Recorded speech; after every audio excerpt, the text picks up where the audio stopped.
और टीचर से related question है कि एक अध्यापक के रूप में आप एक अध्यापक हैं, है ना, अध्यापक के रूप में प्राथमिक कक्षा यानी कि 1 to 5 की कक्षा के छात्रों के निर्देशन हेतु प्रमुख कार्य होगा, एज ए टीचर के रूप में सोचना है। पहला, एक एक दर्पण की तरह। अच्छा ठीक है, अब देख लीजिए, एक दर्पण की तरह जिससे छात्र स्वयं की पहचान कर अपना व्यवहार निर्धारित करता है। ये सबसे अच्छा है क्योंकि स्वयं करने करके सीखने का सिद्धांत यहाँ लागू हो रहा है।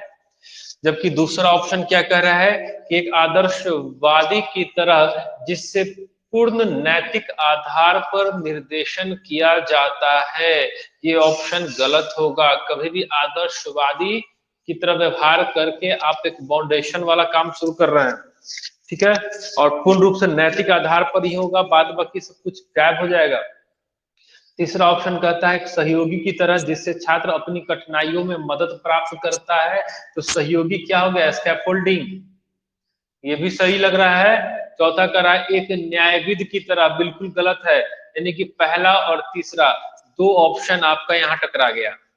अब बताइए इस दोनों में कौन सा सही होना चाहिए, पहला या तीसरा, क्या होगा?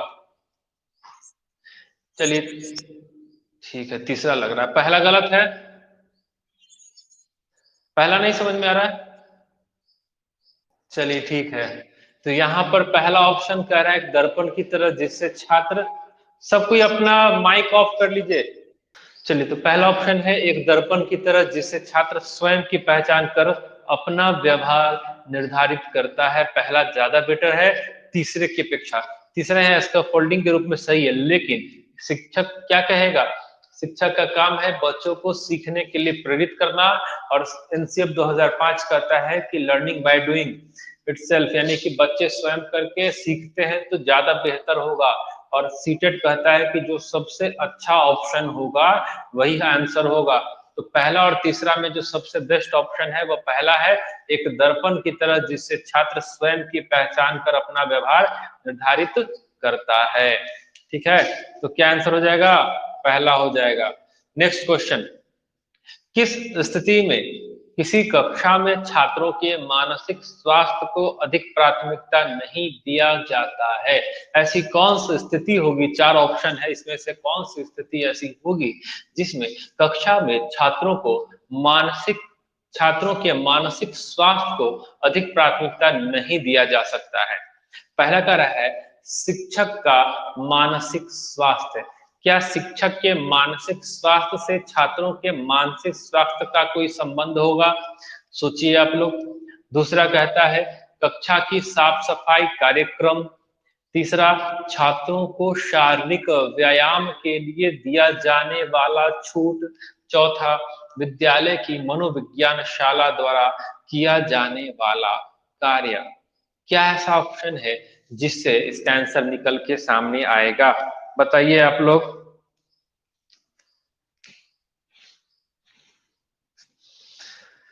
कोई आइडिया? पहला ही क्यों होगा? क्वेश्चन पहले समझ में आया आप लोगों को? क्वेश्चन क्या कह रहा है कि एक अध्यापक के रूप में प्राथमिक कक्षा के सॉरी, किस स्थिति में किसी कक्षा में छात्रों के मानसिक स्वास्थ्य को अधिक प्राथमिकता नहीं दिया जाता।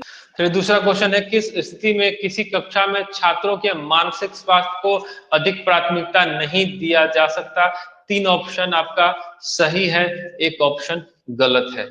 किस कंडीशन में बच्चों के मानसिक स्वास्थ्य को अधिक प्राथमिकता नहीं दी जा सकती है, ये ऑप्शन आप पढ़िए और आपको समझ में आ जाएगा क्या आंसर होगा। शिक्षक का मानसिक स्वास्थ्य, पहला ऑप्शन जो है, जो आंसर भी आप लोगों में से कोई आदमी दिए हैं उनका सही है, क्योंकि देखिए कक्षा की साफ सफाई यह,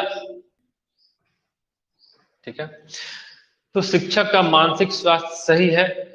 दूसरा ऑप्शन कहता है कि कक्षा की साफ सफाई कार्यक्रम, कक्षा के साफ सफाई कार्यक्रम से भी बच्चे क्या मानसिक रूप से, ये देखिए मेंटल डेवलपमेंट की बात हो रही है कि साफ सफाई भी जरूरी है, मानसिक विकास यहाँ पे होगा। तीसरा है शारीरिक व्यायाम, ये भी ज्यादा जरूरी है। और चौथा है कि विद्यालय की मनोविज्ञान शाला द्वारा किया जाने वाला कार्य, ये भी इंपॉर्टेंट होगा। कहीं ना कहीं दो, तीन और चार, तीनों ऑप्शन बच्चों के मानसिक विकास को प्रभावित करेगा, जबकि शिक्षक का मानसिक स्वास्थ्य उतना बेहतर प्रभावित नहीं करेगा, वो सेकेंडरी मैटर हो जाता है। इसलिए दूसरा का आंसर हो जाएगा एक। चलिए दूसरा जो क्वेश्चन है,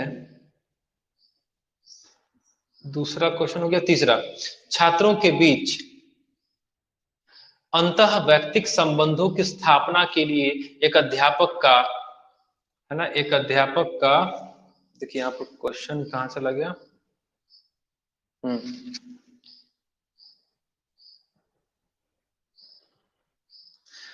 स्थापना के लिए एक अध्यापक का सबसे महत्वपूर्ण कार्य होता है छात्र के बीच अंतः वैयक्तिक संबंध की स्थापना करना है ना, यानी कि छात्र व्यक्तिगत रूप से एक दूसरे से जुड़ सके।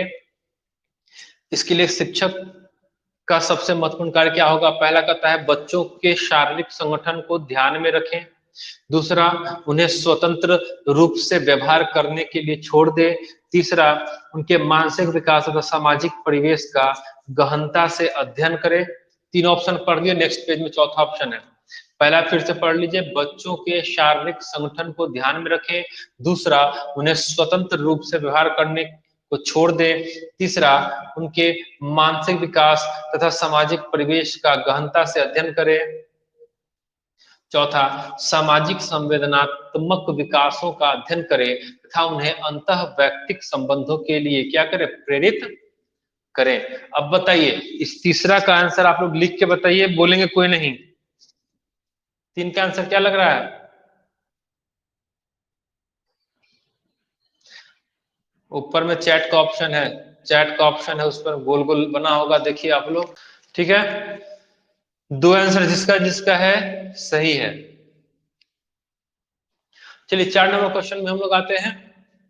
भारतीय सामाजिक वातावरण में एक शिक्षक, भारतीय सामाजिक वातावरण में एक शिक्षक की सर्वाधिक आवश्यकता अनुभव की जा सकती है। जो जो भारत का जो समाज है ना, जो सामाजिक कल्चर है, वातावरण, एनवायरमेंट है, उसमें शिक्षक की, भारतीय सामाजिक वातावरण में एक शिक्षक की सर्वाधिक आवश्यकता अनुभव की जा सकती है। जो पहला, ऐसा व्यक्ति जो प्रौढ़ एवं परिपक्व व्यक्तित्व वाले हो। दूसरा, अलग अलग प्रकृति एवं उद्देश्यों वाले व्यक्ति हो। तीसरा, भारतीय पारंपरिक मूल्यों को अच्छी प्रकार छात्रों में डाल सके। चौथा, एक आदर्श व्यक्तिगत जीवन के समर्थक हो। अब यहाँ पर आपको क्या लगना चाहिए, क्या आंसर होना चाहिए? 4 आंसर होना चाहिए कि 2 होना चाहिए कि 3 होना चाहिए?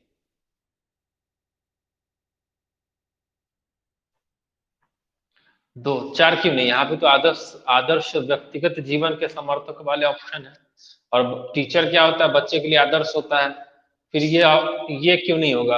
अभी बताइए, 2 ही क्यों होगा?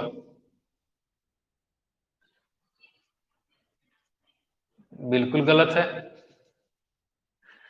4 बिल्कुल गलत है। देखिए, एक टीचर में क्या होना चाहिए?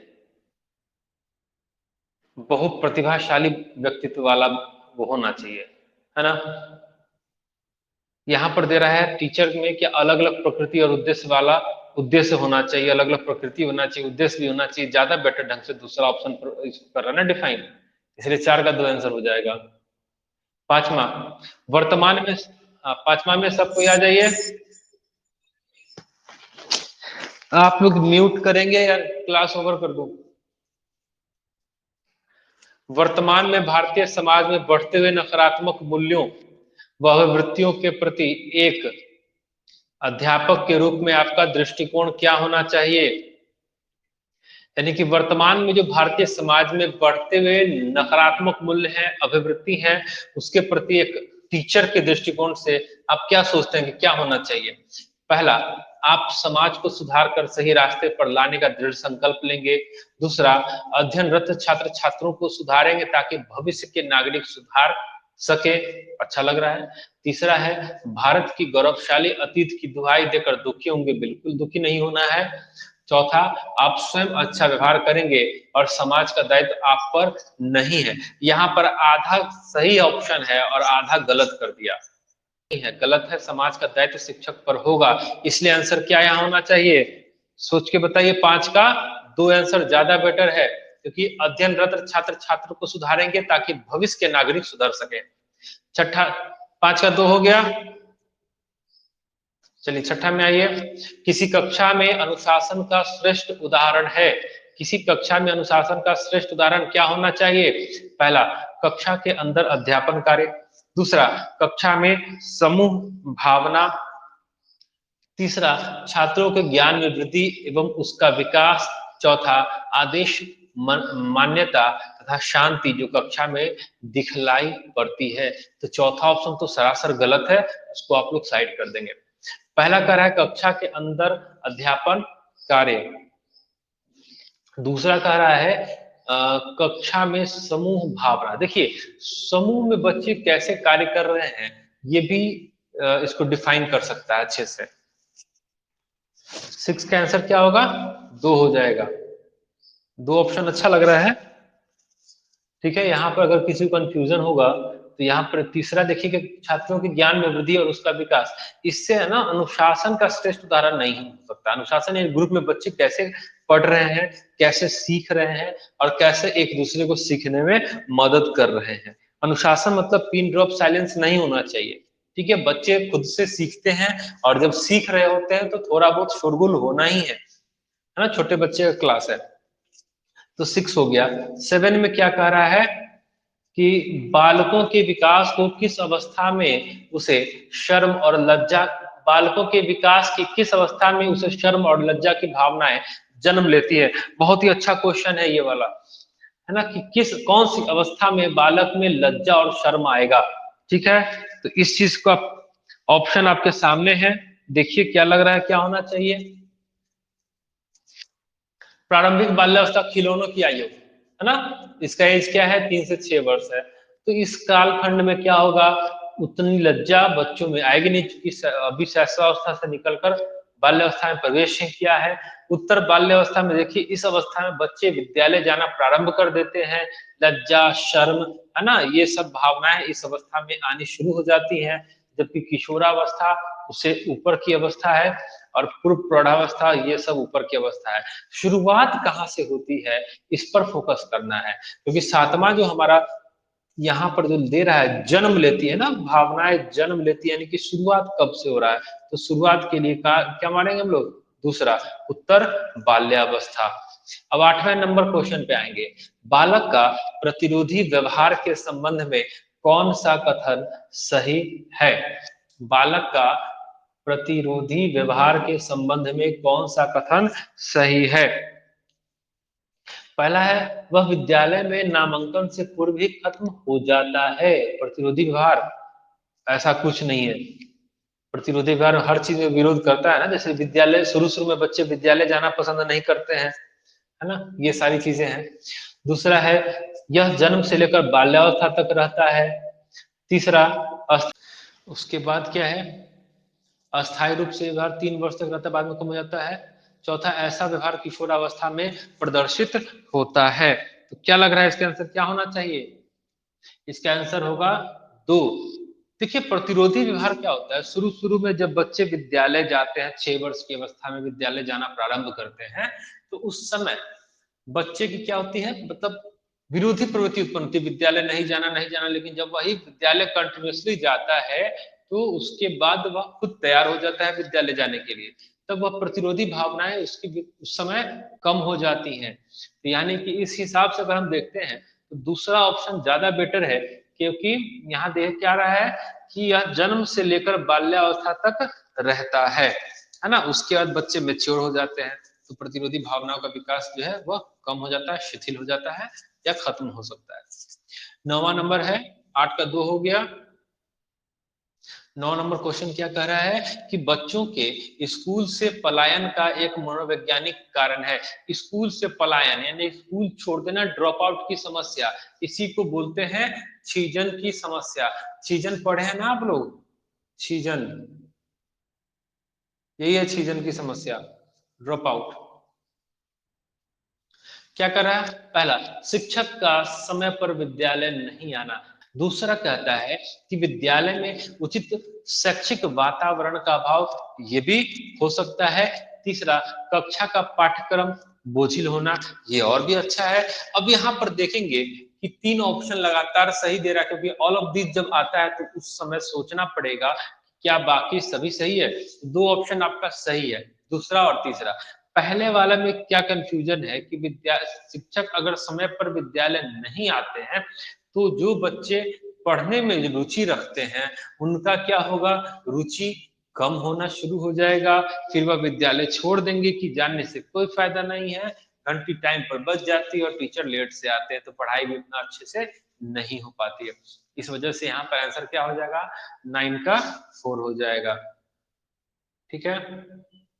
अब है 10 नंबर क्वेश्चन, क्या कहता है कि बाल संसद का निर्माण एवं संचालन से बालकों में किस प्रकार के गुण विकसित होते हैं।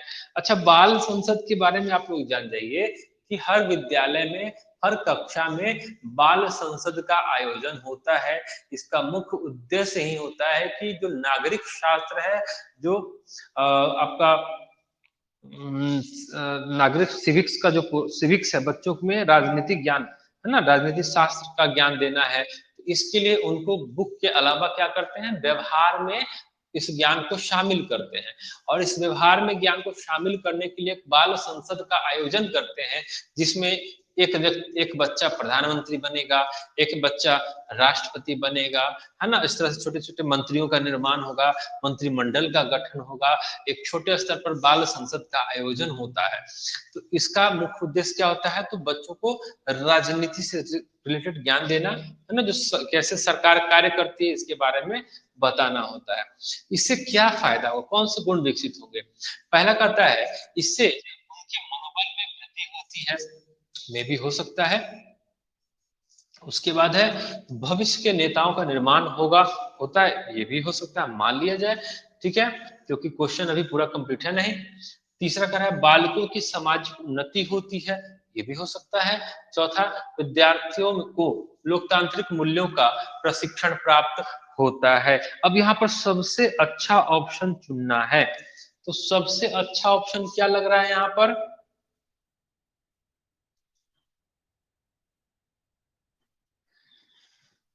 उनके अंदर किस प्रकार के गुण विकसित होंगे, किस प्रकार के गुण विकसित होना है, गुण विकसित करने की बात हो रही है। ठीक है, यहाँ क्वालिटी क्वालिटी मेजरमेंट, क्वालिटी देखना है, क्वालिटी कौन सा क्वालिटी बढ़ेगा।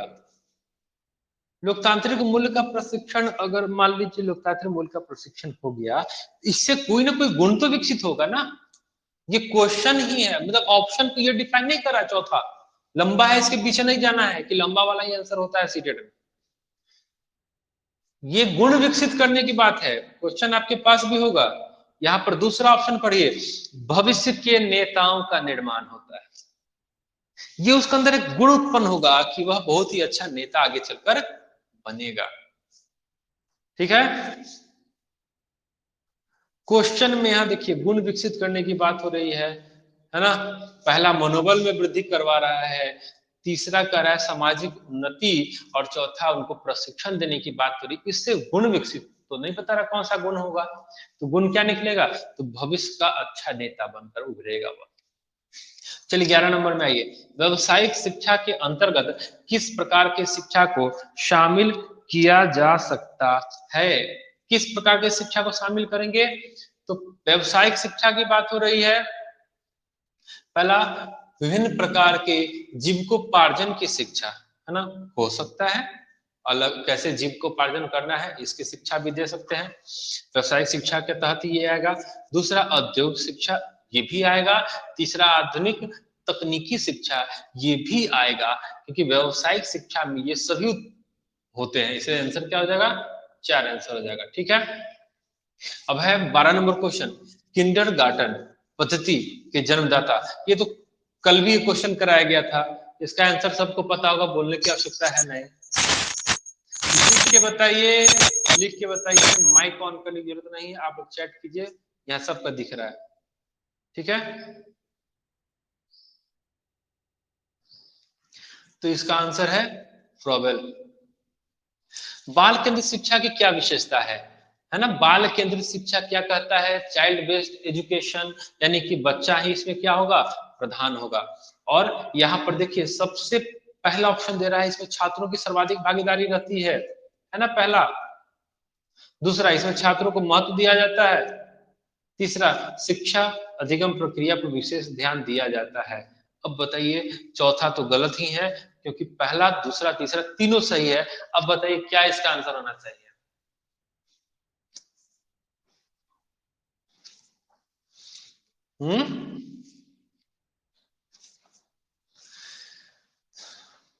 आंसर लिखिए आप लोग, क्या आंसर होना चाहिए इसका?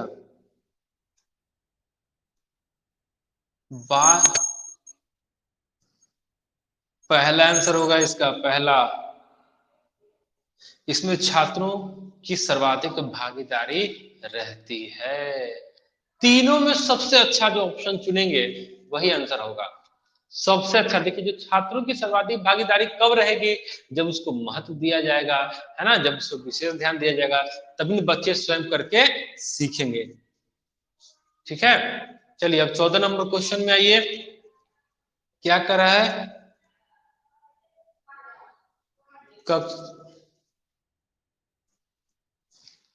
कक्षा के छात्रों को बैठने की सर्वाधिक उपयुक्त व्यवस्था कौन सी है ना?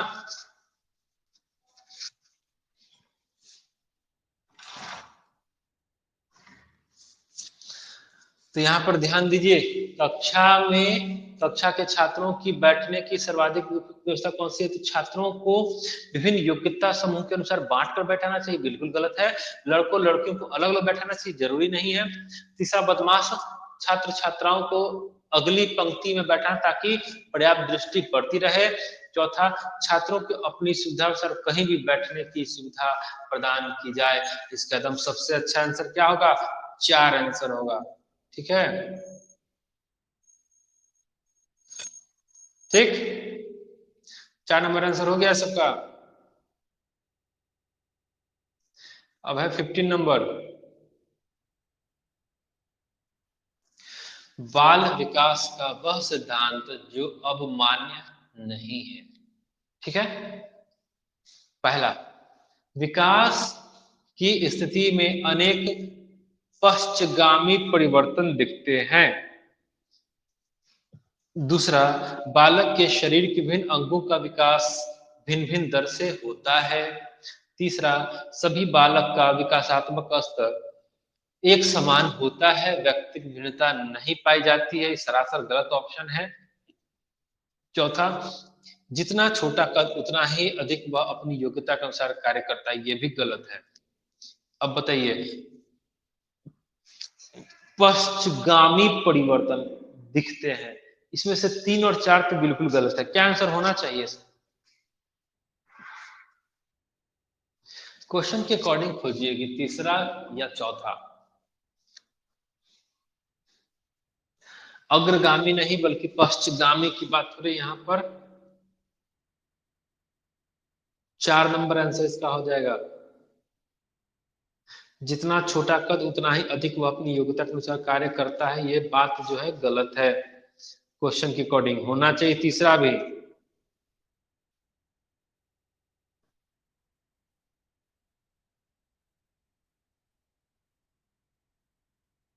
जरूरी नहीं है कि कद अगर छोटा है तभी अच्छा से काम करेगा, कद बड़ा होगा तब भी तो काम कर सकता है ना। क्या? तो इसमें है थोड़ा कंफ्यूजन 15 नंबर में, लेकिन आप लोग को थोड़ा ये जानकारी लेना होगा कि 15 का 3 या 4 दोनों ऑप्शन निगेटिव है, दोनों गलत है। क्योंकि बालक का विकासात्मक स्तर सभी बालक का एक समान होता है, व्यक्तिगत भिन्नता नहीं पाई थी, गलत है। यहाँ पर ये सरासर गलत है और ये भी सरासर गलत है, इसलिए इस क्वेश्चन को हम लोग छोड़ देंगे। 15 का 3 और 4 दोनों में से कोई भी आंसर हो सकता है। ठीक है, दोनों ऑप्शन गलत है इसका। अब हम लोग आते हैं 16 नंबर पे। 16 नंबर क्या कह रहा है कि अपनी कक्षा का शैक्षिक रूप से पिछड़ा छात्र गृह कार्य करके नहीं लाता है, इस दशा में आपका व्यवहार कैसा होगा? कोई पिछड़ा बालक है ना, ये क्या कर रहा है, एक सामान्य बात समझकर ध्यान नहीं देंगे, गलत है। उसे डांट डपट कर गृह कार्य अवश्य करने को कहेंगे, जबरदस्ती नहीं करवाना है। तीसरा, उसके अभिभावक को दोष देंगे, बच्चा बना के नहीं लाया है, उसके माँ बाप को दोष दीजिएगा। चौथा है चौथा है विषयगत कमजोरी के कारणों का पता लगाकर उपचारात्मक शिक्षण करेंगे। यहाँ नैदानिक और उपचार दोनों काम हो रहा है, इसीलिए 16 का आंसर क्या हो जाएगा? 4 हो जाएगा। चलिए 17 नंबर, बाल विकास है। तो बाल विकास क्या है? एक निरंतर चलने वाली प्रक्रिया, किसी खास समय में चलने वाली प्रक्रिया, ये नहीं होगा। तीसरा, समय एवं परिस्थिति के अधीन रुक रुक कर चलने वाली प्रक्रिया, ये भी नहीं होगा। चौथा क्या कह रहा है? इनमें से कोई नहीं। तो आंसर क्या हो जाएगा? एक हो जाएगा ना, एक ही होगा, एक होगा। हाँ चलिए ठीक है। 18 नंबर क्वेश्चन में आते हैं हम लोग 18 में। बाल मनोविज्ञान के स्थान पर प्रयुक्त होने वाला शब्द है। बाल मनोविज्ञान के स्थान पर कौन सा शब्द प्रयुक्त हो रहा है? शिक्षा शास्त्र, बाल विकास। देखिए आ गया बाल विकास, है ना, बाल विकास शिक्षण शास्त्र, दूसरा आंसर। बाल विकास के संदर्भ में कौन से तथ्य शामिल नहीं है? तो बाल विकास में देखिए पारिवारिक विकास की चर्चा नहीं है, ठीक है, 4 नंबर। बाद बाकी तो सब है, शारीरिक है, सामाजिक है, भाषा विकास है। बाल विकास की प्रक्रिया पर किसका प्रभाव पड़ता है ज्यादा? मौसम का तो बिल्कुल नहीं, भाषा का, देखिए दूसरा ऑप्शन पढ़िए, वातावरण और आनुवंशिकता का, सब जगह घुसा रहता है ये। 21, विकास से क्या तात्पर्य है? तो विकास से समृद्धि, व्यक्तित्व में संपूर्ण परिवर्तन, वजन में वृद्धि, इनमें से कोई नहीं। क्या लग रहा है क्या होना चाहिए?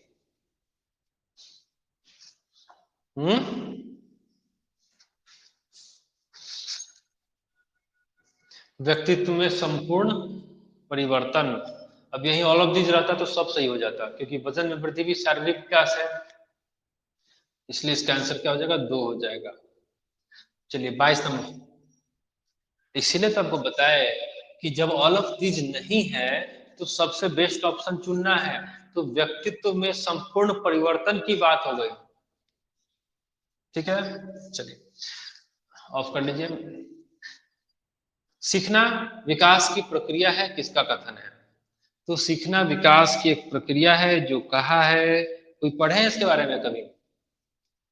वुडवर्थ कहा था कि सीखना विकास की एक प्रक्रिया है, और डरने की बात नहीं, सीख, हाँ वुडवर्थ का था। लेकिन सबसे ज्यादा समझ डरना नहीं है ये सबसे, सीटेट में कभी नहीं पूछता है कि ये किसका कथन है।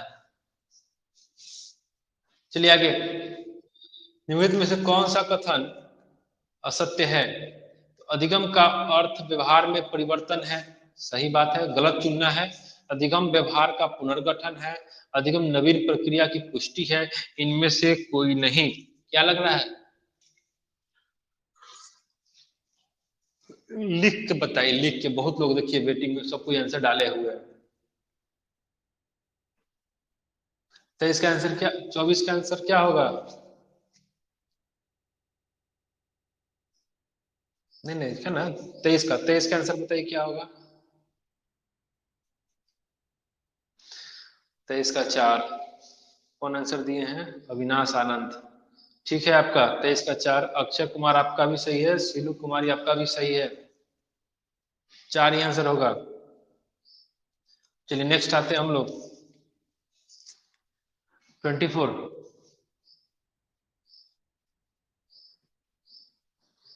फिर से उसको बनाना, फिर से सीखना, व्यवहार को फिर से उसको कंट्रोल, मतलब उसको फिर से नियमित करना,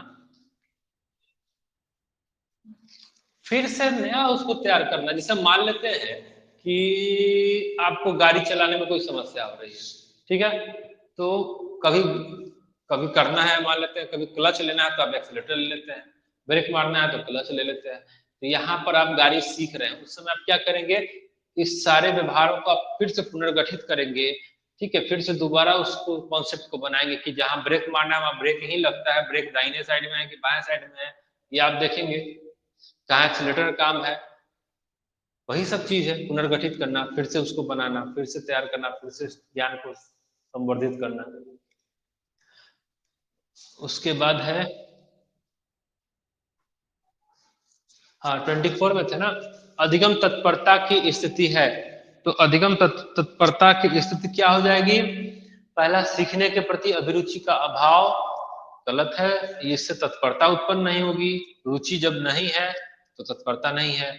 अधिक सामग्री तेजी से प्रस्तुत करना, जब कोई शिक्षार्थी कुछ सीखने के लिए तत्पर हो, देखिए तत्पर और तत्परता का कनेक्शन जोड़ दीजिए, आ गया 3 आंसर। ठीक है, उसके बाद 25 में आइए। 25 क्या कह रहा है कि सर्वाधिक उपयुक्त कथन को चुनना है। शिक्षण विधि अरुचिकर श्रेणी, सॉरी, शिक्षण विधि अरुचिकर होगी तो अधिगम प्रभावी होगा। ऐसा क्या जरूरी है क्या कि होगा? नहीं होगा। अधिगम शिक्षण विधि दोनों में अपेक्षित संबंध नहीं है, गलत है। दोनों में संबंध है। प्रतिपुष्टि पाठ्यचर्या के लिए आवश्यक नहीं है, ये कथन क्या है? सही है। सही है कि गलत है? इनमें से कोई नहीं। शिक्षण विधि अरुचिकर होगी तो अधिगम प्रभावी होगा, कभी नहीं हो सकता है। अधिगम शिक्षण विधि दोनों में अपेक्षित संबंध नहीं है, जबकि दोनों के बीच संबंध है। प्रतिपुष्टि फीडबैक पाठ्यचर्या के लिए आवश्यक नहीं है, अधिगम के लिए फीडबैक ज्यादा आवश्यक होता है, इसलिए 3 आंसर हो जाएगा। ठीक है, शिक्षण और अधिगम के लिए फीडबैक ज्यादा जरूरी है। पाठ्यचर्या तो एक बार बन चुका है करिकुलम, उसमें फीडबैक की क्या आवश्यकता है? ठीक है, 26 में आइए। प्रतिपुष्टि के लिए अवसर उपलब्ध कराना, है ना। फीडबैक के लिए जो अवसर हम लोग उपलब्ध कराएंगे उसका क्या होगा? अच्छी शिक्षण विधि का एक अंग है। देखिए जस्ट क्वेश्चन, इसको भी जस्ट 25 नंबर में हम लोग इसको डिस्कस किए हैं। दूसरा, शिक्षण विधि विषय वस्तु को केवल प्रस्तुत करना है, गलत। प्रतिपुष्टि पाठचर्या के लिए आवश्यक नहीं है।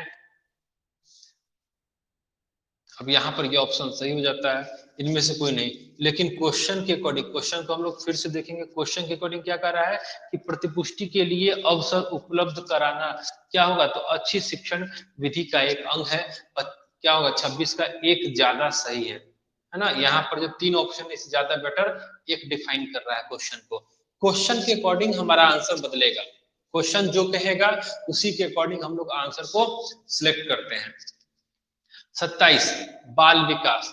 तो बाल विकास क्या है? तो बच्चों का शारीरिक परिवर्तन केवल है, तो केवल लगने पर इकलौता ऑप्शन कभी नहीं सही होगा।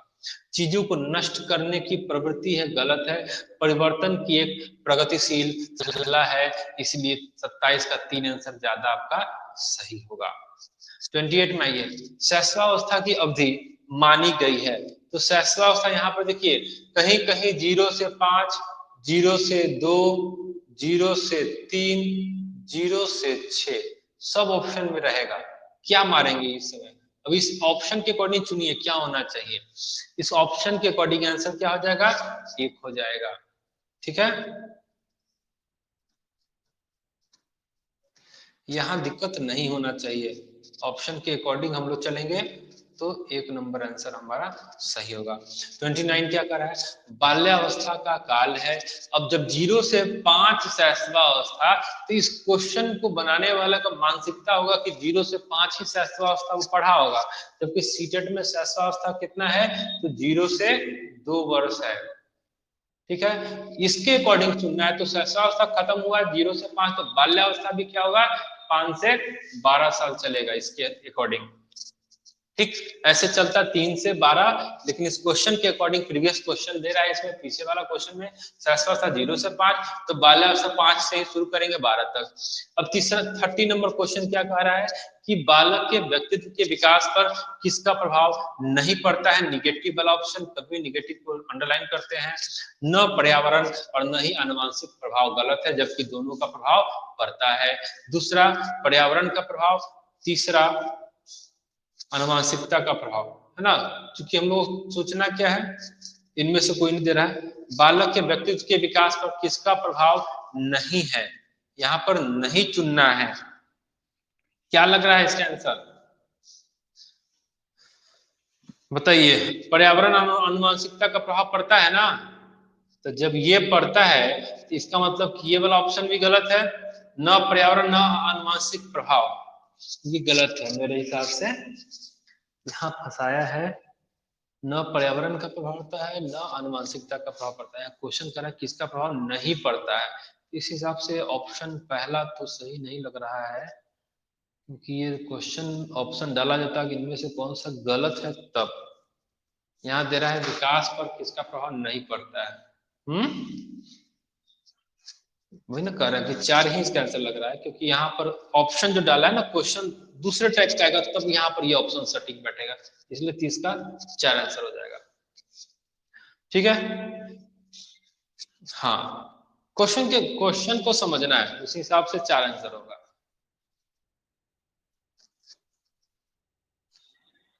हाँ, क्वेश्चन के अकॉर्डिंग ही हम चलेंगे। कैसे 0 से 5 देखे, 5 से 12 हो गया ना, जबकि इसको क्या करना है, 0 से 2 और 2 से 12 पढ़ना है, 3 से 12 से। ठीक है, 21 आया। काजल, अविनाश आनंद अच्छा है, 29 बहुत अच्छा आपका स्कोर है। ये क्वेश्चन बहुत ही टफ था, घुमावदार क्वेश्चन। 21 रूपाली 20, काजल जी 21 है, सरस्वती रमी 20। ठीक है, 18 20। देखिए इस टाइप के क्वेश्चन में भी अगर आपका 18 प्लस है ना, या 17 प्लस है, तो बहुत अच्छा स्कोर आपको का भी है। बहुत कम पढ़े हैं आप लोग, और जिनका 29 है वो समझिए कि हाई लेवल पे आप लोग चल रहे हैं, बहुत ही हाई लेवल पे। आप लोग और संभल के पढ़ना पड़ेगा।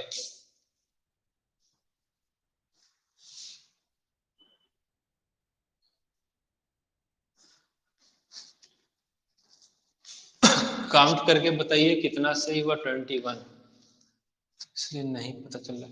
अच्छा चलिए कोई नहीं, पता चल जाएगा। जिनका जिनका कोई समस्या नहीं है, आप लोग उतना डरना नहीं है, स्कोर अच्छा ही आएगा। अभी तो कुछ खास है नहीं। चलिए हाईएस्ट स्कोर कितना गया, 30। 30 में कितना हाईएस्ट स्कोर गया, 29 है ना। चलिए बहुत अच्छा है। इस टाइप के क्वेश्चन को बनाना बहुत ही टफ है, फिर भी आप इतना अच्छा स्कोर किए हैं। 17, खैर कोई नहीं, 17 भी है तो कोई बहुत बड़ा इश्यू नहीं है। चलिए तो